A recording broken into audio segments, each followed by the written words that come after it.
we're going to give you your first review. Solidus Godzilla and Space Godzilla are teaming up to give you one hell of a review. Today's review is going to be Space. That's right, Godzilla Unleashed for the Wii. Take it away, Space.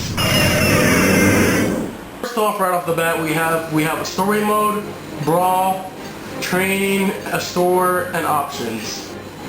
First off, let me take you to the store. The store is where you buy different factions of monsters, and then you have to individually unlock each monster. And that process can be very tedious. First you have to unlock a faction, then you have to unlock a specific monster. Sometimes the specific monster needs a specific type of target to be destroyed during a certain mission, and it's just really a pain in the arse. If you want my opinion, get the cheats, then you unlock all the monsters at all the levels. So you don't have to go through this, to be honest, because it's just not worth it. I mean, you sure do feel like you're unlocking something, but in the end, it's just not worth it, because you're just wasting more time when you're having fun with your favorite monster right off the bat. The cheats save, so you don't have to worry about always inputting the cheat whenever you play through the game. Also in the store mode, you also have the gallery where you can look at different concept art. Also, all this stuff is unlocked with the cheat as well. So you're not going to be unlocking anything. You could just be looking at some videos of the Jaguar. The story mode itself is actually pretty fun to play. Usually you start off with your monster farther away from the other enemies.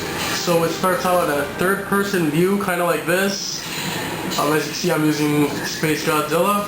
As you get closer to the enemy monsters that are fighting though, however, the view pans so that you get it from a kind of like a side view of the action, so you know who you're fighting.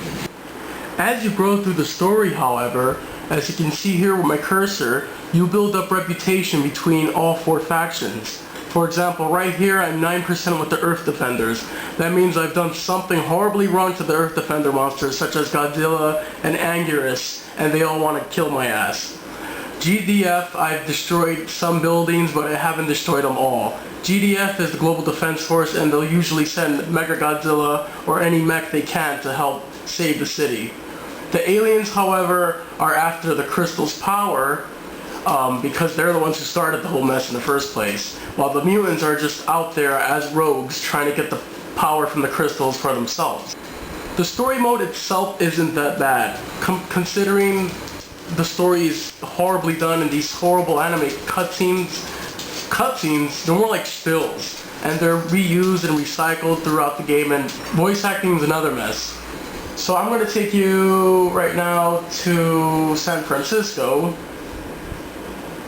and we'll get started. So right off the bat, I have to say the game does look pretty damn good for a Wii game.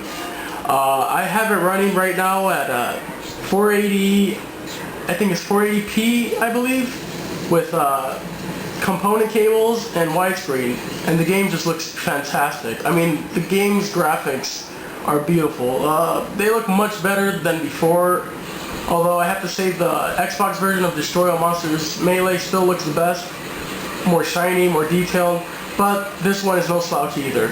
The monsters all animate very well, the tails look awesome, they just look alive, the monsters do. Close, if not as good as their movie counterparts. So you have to give Atari and Piper credit for that. The buildings all look pretty good, they all deform better than they used to. Now it's not just dust and particles, now you get clumps of building coming off the sides when you hit them. As you can see here, what I'm doing with Godzilla right now. See clumps of buildings falling off and then they melt to the ground just like in the movies. Most of the time.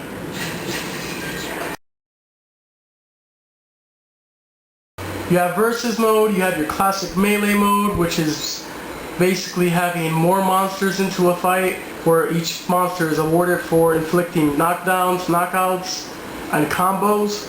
You have classic destruction, where it's up to 4 monsters as well, where you don't even have to fight your enemies anymore, but instead you're taking your anger out on the city and destroying buildings and getting points for that. Whoever destroys the most buildings and gets the most points wins. Kind of like Melee, but instead of the monsters you're fighting the buildings. Yeah. And then you have last monster standing. In this one round battle, you fight it out till whoever monster is left is the winner. You also have your own custom modes where you're able to customize your game modes as you see fit. Now this is a really cool part of the game because you're able to allow victory conditions through points or last monster standing. You could even pick where you want the points to go through, if it is combat or combat destruction. You can set the number of respawns, the length of the round, how many rounds for you to win. You can even set the military settings.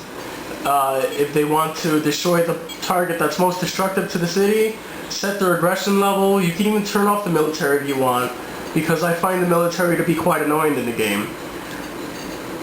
Another thing about the game is also that the game has to revolve around these crystals.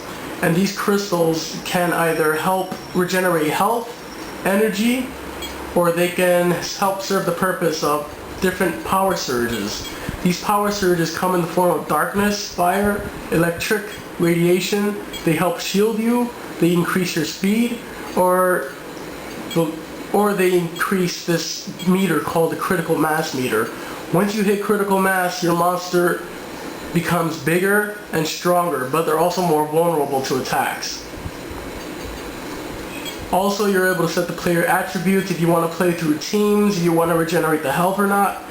Change the monster speed in which the battles play out. You want a slow, lumbering battle between monsters, or you want a really quick-paced, fast battle, and it's pretty intense. You can even make the monsters really tiny. For the most part, the controls do take some getting used to. Definitely you need patience with this game. I mean, for special attacks you need to move the remote in a up, down, left, right position while also pressing either the A, B, or both A, B at the same time. It does get a little confusing, but eventually you'll get the hang of it and pick up the controls, and from there on, I mean, it could be a fun experience for the most part. It does get a bit tiring on the wrist. You'll get the hang of it. Just be patient with the game and it'll come to you. The AI does get inconsistent into a point where either they'll attack you or they won't at all do anything.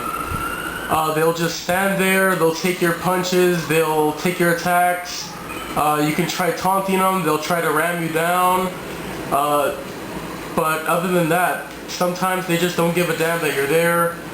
They won't do anything but block every attack that you throw at them. But other than that, when they do cooperate, and for the most part they do, the graphics and the music are really well done. The menus as well are very slick, and everything, the presentation wise, is for the most part really good. There are some glitches here and there. I mean, there's some clipping, you'll see some weird animation glitches. There's also some occasional audio hiccups that pop up, and when the music will just end. I don't know why Atari and Pipeworks couldn't make this game online, unfortunately. It's really missed that the game doesn't have online.